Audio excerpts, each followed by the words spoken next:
Olá, meus amigos do Sala de Consulta. Como prometido, hoje vamos falar um pouco como publicar um livro sendo um novo autor. Eu já tive a experiência de publicar, mas fazem 15 anos, então nem vou considerar, né? O livro que eu publiquei já vendeu mais de 6.000 cópias, é um livro técnico, que é esse aqui que eu já mostrei para vocês. E naquela época as editoras tinham mais portas abertas para novos autores. Hoje em dia, com a crise no mercado editorial brasileiro e também com a crise brasileira, infelizmente as portas se fecharam. Então, eu me considero atualmente um novo autor à busca de um espaço aí para os meus livros. Eu vou contar um pouquinho dessa trajetória para vocês compartilharem com outros escritores para que possa ser útil. A minha história com essa retomada da escrita foi bacana, porque ela teve tudo a ver com a pandemia. Até fevereiro eu estava sem escrever há mais de 10 anos, né? E eu nunca escrevi ficção, sempre me pautei por livros técnicos. E em março eu fiquei de saco cheio com essa pandemia que não passa, nós ficamos sem poder fazer várias coisas que gostamos e comecei a escrever. E em março eu resolvi relatar minha história, minha autobiografia. Então no mês de março eu acabei terminando minha autobiografia, que está aqui, está pronta. E em abril eu sempre quis escrever sobre a Segunda Guerra Mundial. Então em abril eu fiz esse livro, que é um livro distópico que fala sobre uma improvável invasão nazista em 1944 no Pantanal. Então conta aqui a trajetória do tenente Miller numa improvável invasão nazista. Ficou bem legal.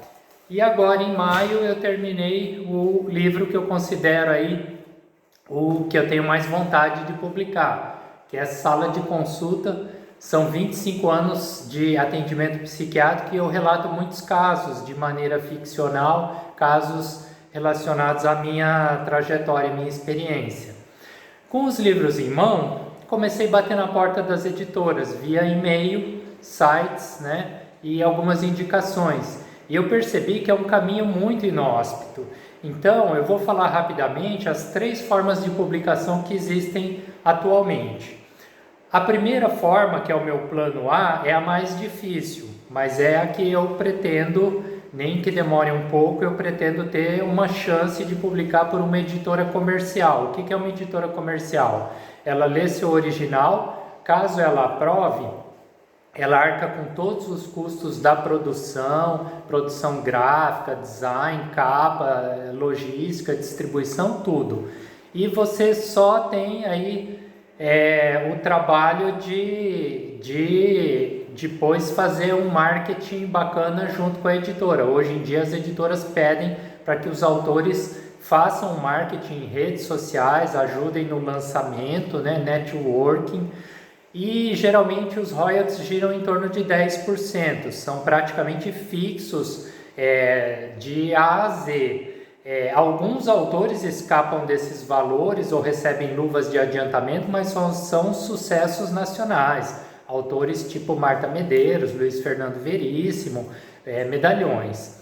As editoras comerciais, elas estão muito fechadas para as publicações de novos autores. Elas já querem que você chegue praticamente com a vendagem garantida.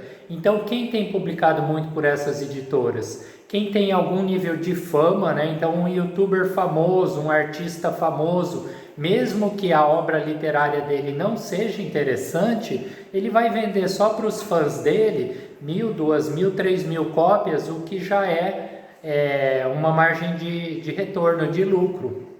Então, infelizmente, a boa literatura acaba ficando aí em segundo plano hoje por conta disso. O meu plano A é tentar, pelo menos um dos 3 livros, emplacar numa editora comercial. O plano B, que no meu caso eu não tenho muito interesse, é muito comum para novos autores. São as editoras prestadoras de serviço. Como assim? Na verdade, tirando uma ou outra exceção, a regra é que elas publicam qualquer obra que chegue. desde que você arque com os custos. Então, na verdade, você está pagando para publicar o seu livro.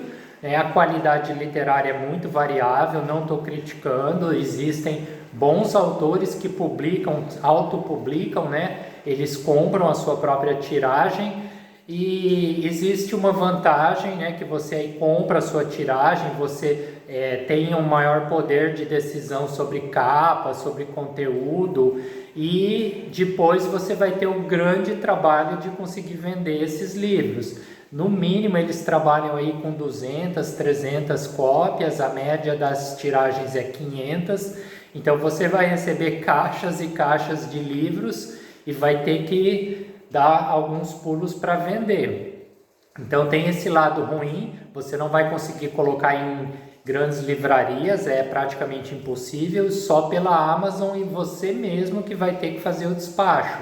Então a autopublicação dessa forma eu considero um pouco complicada, que depois que você faz o livro, você fica travado comercialmente, você não consegue vender o teu livro em larga escala, mas é uma opção para novos autores, e alguns bons autores que depois estouraram começaram assim.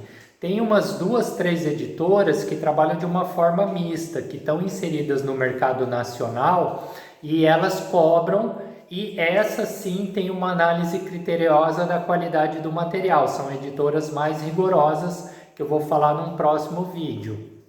Mas, em linha geral, o custo gira aí no mínimo em torno de 3, 4 mil reais, podendo atingir facilmente 15, 20 mil reais, né? A média é de 4 a 14 mil reais para se fazer uma tiragem com uma qualidade mínima.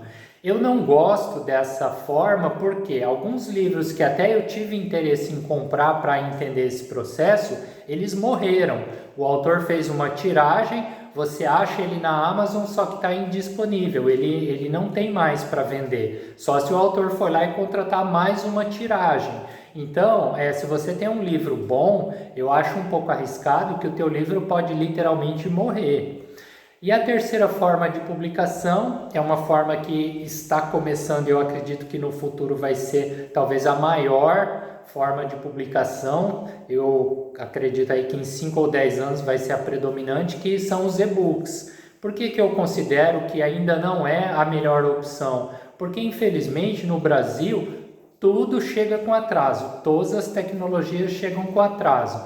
Então a Amazon, por exemplo, que é uma gigante, ela está inserida já no mercado nacional, todo mundo compra muitas coisas pela Amazon, mas para vocês terem uma ideia, quando se sai dos grandes centros, muitas pessoas não têm o costume de comprar na Amazon e algumas nem conhecem a Amazon. Para vocês verem como dentro de um Brasil existem vários Brasis. Quem está em São Paulo, Rio, grandes centros, compra toda semana algum produto. Aí, como eu estou numa região bastante interiorizada, aqui as pessoas não têm o costume de comprar pela Amazon. Calcule comprar um livro pela Amazon, ter que se adaptar a ler por um Kindle ou através de uma tela. Então, eu acredito que essa massificação vai ocorrer em breve.